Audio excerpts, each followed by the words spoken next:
Let's be real. Everyone tells you to save your money. And then someone else says, no, invest it, it'll grow faster. So you're stuck thinking, wait, what's the right thing to do? Should I put it in a savings account or throw it in the stock market? What if I make the wrong move and lose everything? Well, don't worry. Today we're breaking it down. Simple, clear, and honest. Saving versus investing. What's better for you and when to do each. Hey, welcome back to the channel, where we talk real money, real life, and smart decisions. No hype, no fluff, just honest guidance that actually makes sense. Today we're diving into a question that confuses a lot of people. Should I be saving or investing? Because while both are good, they're not the same. And depending on where you are in life, your goals, your income, your risk tolerance, one may be way smarter than the other. So by the end of this video, you'll know what saving really means, what investing is, and what it's not, how to know which one fits your goals, and a super simple framework for choosing the right path right now. Let's get into it.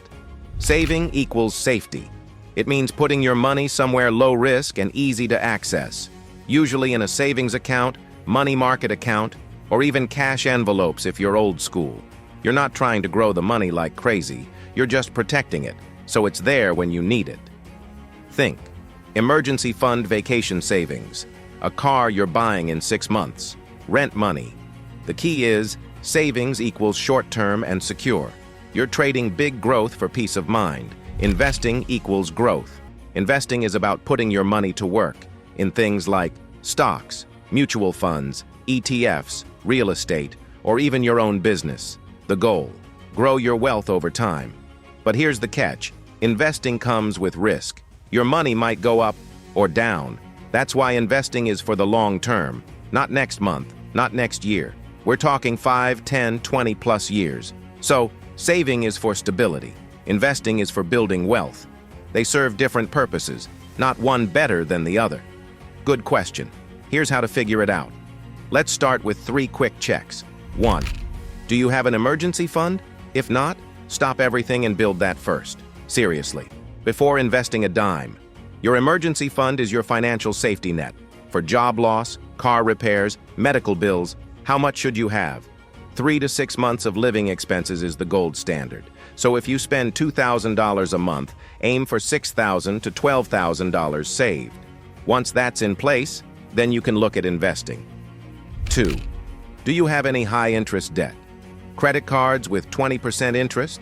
That's eating your money faster than any investment can grow it. So if you're carrying high-interest debt, focus on paying it off first. It's like getting a guaranteed return on your money without the risk. 3. What are your short-term goals? If you need the money within the next 3 years, save it. Why? Because investing is unpredictable in the short term. Imagine you invest your vacation fund, and the market drops 20%. Now you can't afford that trip, or worse, you sell at a loss. So ask yourself, are you buying a house soon? Getting married? Planning a move? If the goal is under 3 years away, save. If it's 5+ years out, invest. Here's how to keep it simple. Start with what you understand.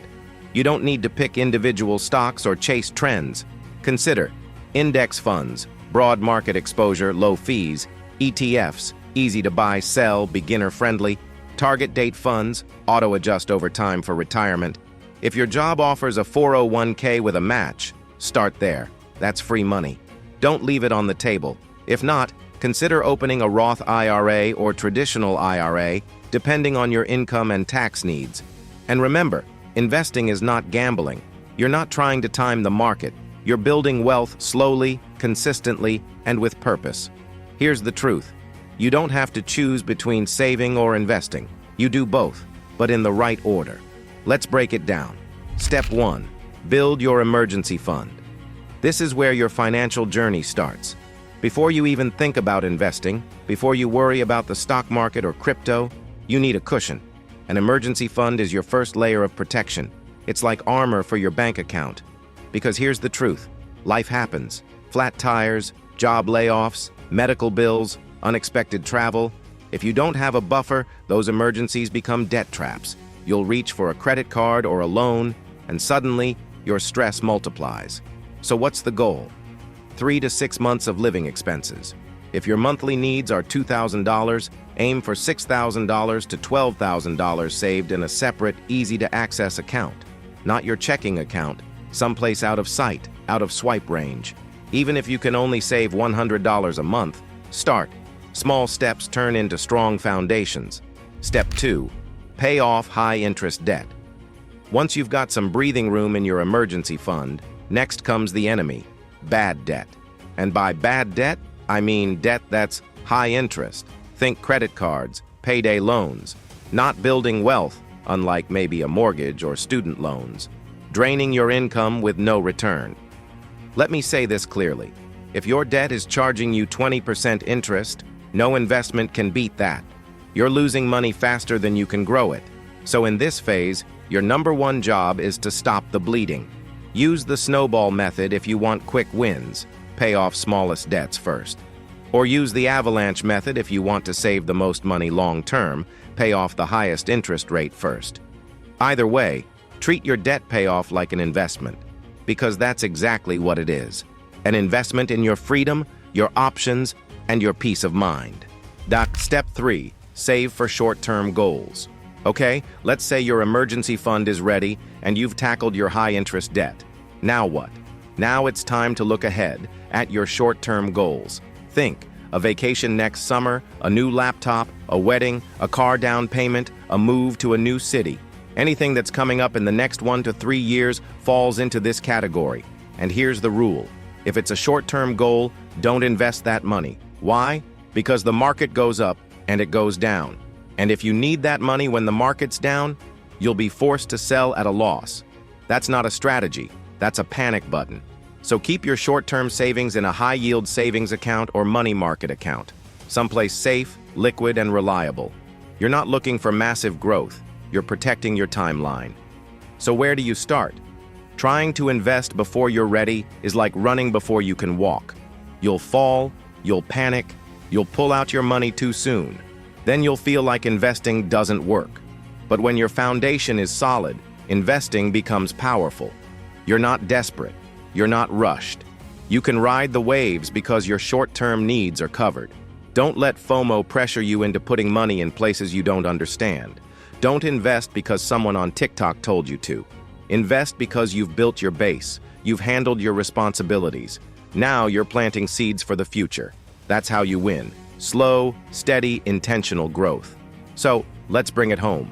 Saving and investing aren't enemies. They're teammates with different roles.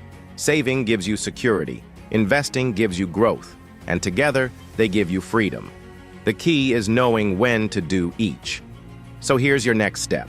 1. Build your emergency fund. 2. Kill your high-interest debt. 3. Save for short-term goals. 4. Start investing for your long-term future. And remember, you don't need to be rich to start. You just need to start where you are. If you found this helpful, hit that like button and subscribe. We talk money in real terms here. No jargon, no shame, just progress. And if you're not sure what step you're on right now, drop a comment. Let's figure it out together. Until next time, keep it simple, keep it steady, and keep moving forward. You got this.